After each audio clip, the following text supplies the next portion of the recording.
आज रात 11 बजे से होलिका दहन शुरू होगा। हालांकि आप भद्राकाल में होली की पूजा जरूर कर सकते हैं। पूजा के लिए शाम को सूर्यास्त के बाद शुभ मुहूर्त रहेगा। शाम 6:24 से लेकर 6:48 तक होली पूजा का शुभ मुहूर्त रहेगा, जबकि होलिका दहन का मुहूर्त रात 11:15 से 12:25 तक है। आज जानेंगे कि होलिका पूजन की विधि क्या है और आप घर पर होलिका दहन कैसे कर सकते हैं। ढोल बजाते हुए होली पूजन की शुरुआत करें। उत्तर या पूर्व दिशा की तरफ मुंह कर पूजा करें। भगवान नरसिंह और प्रहलाद को प्रणाम करें। चंदन, अक्षत और फूल सहित पूजन सामग्री चढ़ाएं। होलिका पर फूल से जल छिड़कें।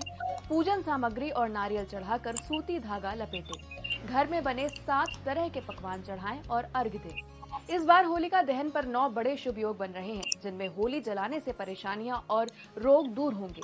ये शुभ योग समृद्धि और सफलता देगा। अब सवाल ये है कि होलिका दहन के वक्त क्या करें। होलिका दहन के वक्त शरीर के नाप का कच्चा सूत लेकर सिर के चारों ओर घुमाकर होलिका की आग में जलाते हैं। जलती होली की 3 परिक्रमा होती हैं और होली की आग में नया अन्न पकाकर प्रसाद के तौर पर बांटा जाता है। होली की परंपरा आज से नहीं बल्कि वैदिक काल से है। वैदिक काल में महिलाएं सौभाग्य बढ़ाने के लिए सुबह घर के सामने आग जलाती थी, जिसकी पूजा होती थी। वेद के काठक ग्रह सूत्र में इसे होलिका कहा जाता है। इस त्योहार के देवता चंद्रमा है, इसीलिए इसे फाल्गुन पूर्णिमा के दिन मनाया जाता है। इसके अलावा नारद पुराण, लिंग पुराण और भविष्य पुराण में भी होली मनाने की परंपरा का वर्णन किया गया है। इस दिन को मनोरंजन का दिन माना जाता है। लोग बुरी शक्तियों के खत्म होने का जश्न मनाते हैं। होली का जिक्र कामसूत्र में भी मिलता है। किताब में इस त्योहार को होलिका क्रीड़ा यानी खेल कहा जाता है। इसमें लिखा है कि फाल्गुन पूर्णिमा पर जानवरों के सींग के जैसे यंत्र से पलाश और अन्य फूलों का रंगीन पानी एक दूसरे पर फेंकने की परंपरा रही है। इसे होलिका पर्व कहा जाता है। आगे चलकर जब वैष्णव धर्म फैला तो भक्त प्रहलाद और होलिका नाम की महिला से ये त्योहार जुड़ गया। वैदिक काल से अग्नि जलाने की परंपरा होलिका दहन हो गई। होली की राख और मिट्टी से खेलने की परंपरा रंग और अबीर में बदल गई। इस तरह होली हमारी संस्कृति का हिस्सा है। ऐसे ही और वीडियोस के लिए जुड़े रहिए दैनिक भास्कर।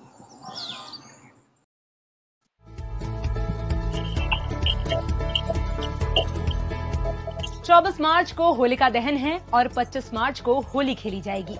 इस बार होलिका दहन के वक्त सितारे बेहद खास रहेंगे, जिससे 9 बड़े शुभ योग बनेंगे। ज्योतिषियों के मुताबिक ये संयोग 700 साल बाद देखने को मिलेगा। इस योग में होलिका दहन से परेशानियां और रोग दूर होंगे। ये शुभ योग समृद्धि और सफलता देगा। इस साल होलिका दहन पर भद्रा का अशुभ काल रात 10:50 तक रहेगा, इसलिए रात 11 बजे के बाद ही होलिका दहन होना चाहिए। 24 मार्च को सुबह करीब 9:30 बजे तक चतुर्दशी रहेगी, जो 25 मार्च को दोपहर 12:30 तक रहेगी। पूर्णिमा 2 दिन होने से कंफ्यूजन हो रहा है। हालांकि ज्योतिषियों के मुताबिक 24 मार्च की शाम को पूर्णिमा होने से इस तारीख को भद्रा खत्म होने के बाद होलिका दहन करें। वहीं 25 को सूर्योदय के वक्त पूर्णिमा तिथि होने पर स्नान, दान और व्रत पूजा करें। मान्यता है कि होलिका दहन की आग से उठने वाली लौ की दिशा से ये तय होता है कि साल के आने वाले दिनों का भविष्य कैसा होगा।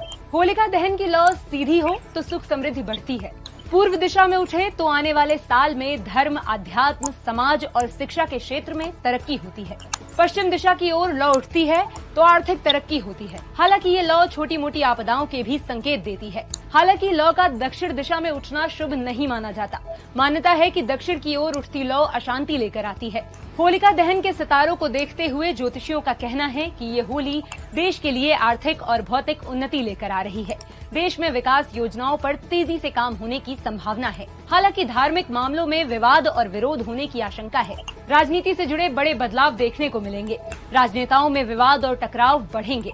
इसके अलावा देश में बीमारियां भी बढ़ सकती हैं। आपको और आपके परिवार को होली की शुभकामनाएं। ऐसे ही और वीडियोस के लिए हाँ तो नमस्कार दोस्तों आप सभी को होली की बहुत बहुत हार्दिक शुभकामनाएं। दोस्तों आशा करते हैं कि आप सभी स्वस्थ होंगे, खुश होंगे और होली की इस पावन त्योहार पर बहुत आनंद ले रहे होंगे। तो दोस्तों आइए, जैसा कि आप वीडियो में देख चुके हो कि होली से संबंधित कुछ महत्वपूर्ण जानकारी, दोस्तों कुछ बातें और हैं जो होली से संबंधित हैं, उनको हम एक बार और देख लेते हैं। तो दोस्तों आप वीडियो में लास्ट तक बने रहिए। होली की मान्यताएं। होली और प्रहलाद से जुड़ी है होली की कथा।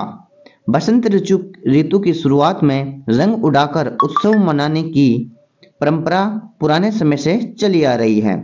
नई फसल पकने पर उत्सव मनाया जाता है और जलती होली में अन्न चढ़ाया जाता है। ठीक है, आगे बढ़ते हैं। वैदिक काल से अब तक, दोस्तों वैदिक काल से अब तक जो होली की जो मान्यताएं हैं, जो होली चली आ रही है, उनको क्या क्या कहा गया है, किस किस समय। ठीक है, वैदिक काल में होली का मतलब अग्नि अनुष्ठान। ठीक है, वैदिक काल की महिलाएं सौभाग्य बढ़ाने के लिए सुबह घर के सामने अग्नि जलाती थी, जिसकी पूजा होती थी। वेद के काठक गृहस्थ में इसे होलाक कहा है। ठीक क्या दोस्तों, होलाक। इस पर्व के देवता चंद्रमा है, इसलिए फाल्गुन पूर्णिमा के दिन मनाया जाता था। जेमिनी के मीमांसा सूत्र में होलाक पर्व को गृहस्थों का अनुष्ठान माना है। यहाँ भी केवल घर के सामने अग्नि जलाकर पूजा करने का विधान बताया गया है। आगे देखते हैं। पुराणों में होली रक्षा पर्व, मनोरंजन और बुराई पर जीत का दिन। ठीक है, पुराणों में होली का मतलब है दोस्तों रक्षा पर्व, मनोरंजन और बुराई पर जीत का जश्न। दोस्तों देखते हैं नारद पुराण के अंतर्गत होली को किससे संबंधित किया गया है। नारद पुराण के मुताबिक फाल्गुन महीने की पूर्णिमा पर रक्षा मंत्र पढ़ते हुए अग्नि में आहुति देनी चाहिए। इस दिन होलिका दहन करके मंगल गीत गाए, होलिका की 3 परिक्रमाएं करे और उत्सव मनाए। दोस्तों अब देखते हैं लिंग पुराण के अंदर क्या कहा गया है। लिंग पुराण में फाल्गुन पूर्णिमा को फाल्गुनिका कहा है। ये तिथि धन धान्य और समृद्ध वाली तिथि कही गई है। इसे बाल क्रीड़ा यानी बच्चों के मनोरंजन का दिन कहा है। इस दिन बच्चों को खेलकूद, गाना बजाना, शोरगुल और मनोरंजन कराने का विधान है। ठीक है दोस्तों, भविष्य पुराण में क्या कहा गया है। भविष्य पुराण में श्री कृष्ण ने युधिष्ठिर को सतयुग के राजा रघु की कथा बताई। उसमें कहा कि फाल्गुन महीने की पूर्णिमा पर बड़े और बच्चों ने होलिका जलाकर उसकी परिक्रमा की, फिर शोरगुल किया तो ढूंढा राक्षसी भस्म हुई।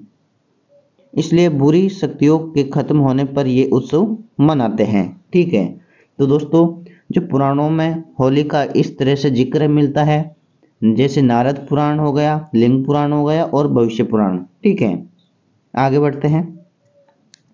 कामसूत्र 1700 साल पहले शुरू हुई रंग से होली खेलने की परंपरा। दोस्तों कामसूत्र के अंतर्गत कहा गया है, बताया गया है कि 1700 साल पहले शुरू हुई थी रंग से होली खेलने की परंपरा।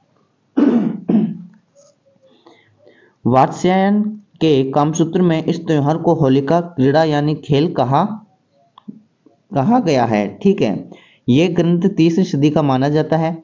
इसमें लिखा है कि फाल्गुन पूर्णिमा पर श्रृंगी जानवरों के सींग के जैसे यंत्र पिचकारी से पलाश और अन्य फूलों का रंगीन पानी एक दूसरे पर फेंकने का खेल होलिका पर्व में खेला जाता है। वैदिक काल में अग्नि जलाने की परंपरा होलिका दहन हो गई। अगले दिन होली की राख और मिट्टी से जो खेल होता था वो अब रंग और अरबी गुलाब की होली हो गई। इस तरह करीब 1700 साल पहले होली का यही रूप आज तक चला आ रहा है। जब वैष्णव धर्म फैला तो भक्त प्रहलाद और होलिका नाम की महिला से ये पर्व जुड़ गया। ठीक है, आगे बढ़ते हैं। भारतीय कला दृष्टि में 9 भावनाओं के लिए 9 रंग। दोस्तों जो भारतीय कला अकादमी या कला जो साहित्य है, जो कला दृष्टि है, उसके अंतर्गत 9 भावनाओं के लिए 9 रंग को संबोधित किया गया है। जैसे श्रृंगार रस या आकर्षण रस। ठीक है, जिसमें हरा रंग। ठीक है, हास्य रंग, हंसी और आनंद के लिए सफेद रंग। करुण रंग, दया और भाव के लिए ग्रे या धूसर रंग। रौद्र रस, गुस्सा क्रोध का भाव, लाल रंग। वीर रस, पराक्रम का भाव, नारंगी रंग।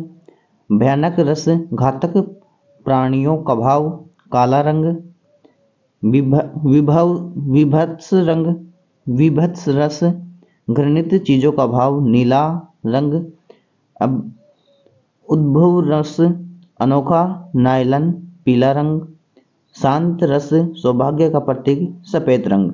ठीक है, इन सभी रंगों की ये भावनाएं भारतीय जो कला